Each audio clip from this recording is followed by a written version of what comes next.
From the moment you spin up a new Linux VPS and enable SSH, you have exactly 30 seconds before the first automated bot finds your IP address and starts trying to kick down the door. It's not a matter of if you'll be targeted, it's a mathematical certainty. In 2026, the stakes have changed. We aren't just dealing with scripts that guess password 123 anymore. We are facing AI-driven botnets that cross-reference leaked databases from other breaches to find your specific patterns. If you are still using the default SSH configuration that came with your distro, you aren't just being traditional, you're being a target. I've seen hardened servers withstand months of brute force attacks, while default setups are compromised in minutes because of one or two lazy settings. Stay with me, because I'm going to show you exactly how the pros are securing their shells in 2026, and why your current safe setup might actually be the reason you get hacked first. The biggest mistake I see people making isn't a lack of complex tools, it's the fact that they are still using the SSH configuration file exactly the way it came out of the box. Think of the default, or etc. just show SSH config as a house built with glass doors. It's functional, it lets you in, but everyone can see exactly where the locks are. Most users think that having a strong password is enough, but in the world of 2026, a 12-character password is just a minor speed bump for a GPU-accelerated cracking rig. According to recent data from Big Cloudy, automated attacks have become quieter and more surgical, specifically targeting the low-hanging fruit of port 22. When you leave your SSH server on the default port, you are essentially putting a rob me sign on your digital forehead. It doesn't matter how strong your lock is if you're inviting 10,000 people a day to try their luck at picking it. In 2026, we're seeing a massive rise in credential disclosure vulnerabilities like CVE 2026-216-7. This isn't your grandfather's hacking. This specific flaw allows even a low-privileged user on your system to extract saved SSH credentials that should be encrypted. SSH folder without a passphrase, or if you've allowed agent forwarding to an untrusted server, you are effectively handing over the keys to your entire infrastructure. Hackers aren't even breaking your encryption anymore. They're just harvesting the keys you left lying around. Sentinel-1 recently reported that this vulnerability is being used for lateral movement, where a hacker gets into one weak server and uses the stored credentials they find there to jump to your backups, your databases, and your primary workstations.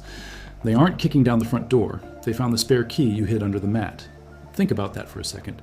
One lazy setting on one minor server could lead to a total wipe of your company's data in under 30 seconds.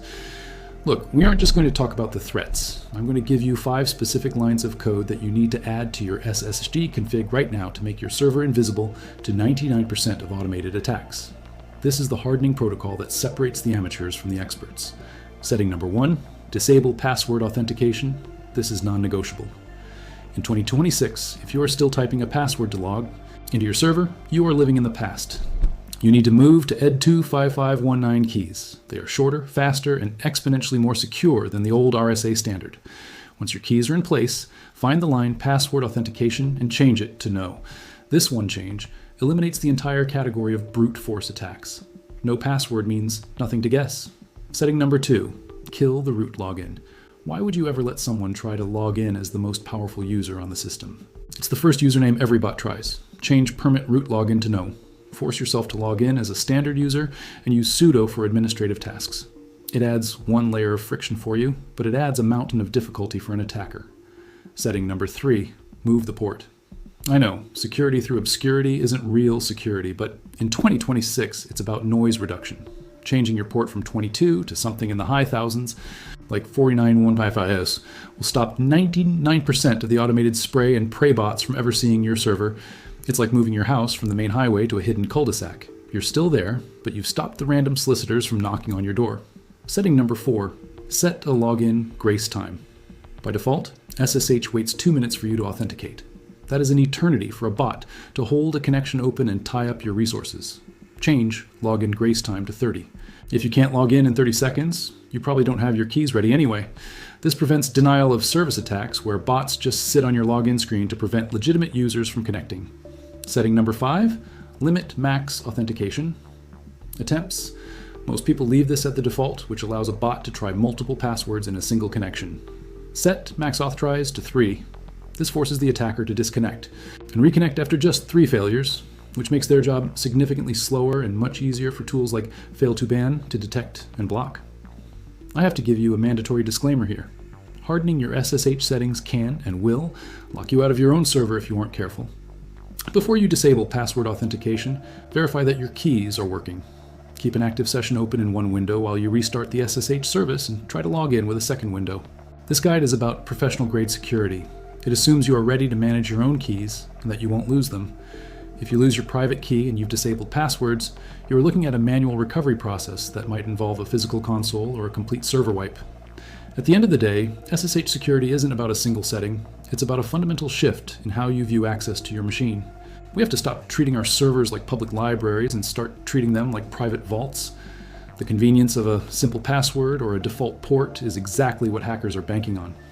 In 2026, the line between a secure admin and a compromised victim is often just 5 lines of text in a configuration file. You started this video with a default setup that was essentially a beacon for every botnet on the planet, and now you have the knowledge to build an invisible cryptographic fortress. You're not being overly cautious, you're being a professional. There are millions of unhardened servers out there. Don't let yours be the one that gets hacked first just because you were too busy to change a few defaults. You are the gatekeeper of your data. Lock the gate properly. If this guide helped you secure your Linux infrastructure, hit subscribe so you don't miss the next threat breakdown. I cover these vulnerabilities the moment the CVEs are published, giving you the fix before the exploits go mainstream. Drop a comment and let me know, what's the weirdest port you've ever moved SSH to? I read every single one, and if you've already implemented MFA for your SSH, which you should, let the community know which tool you're using. Stay secure, stay skeptical, and I'll see you in the next one.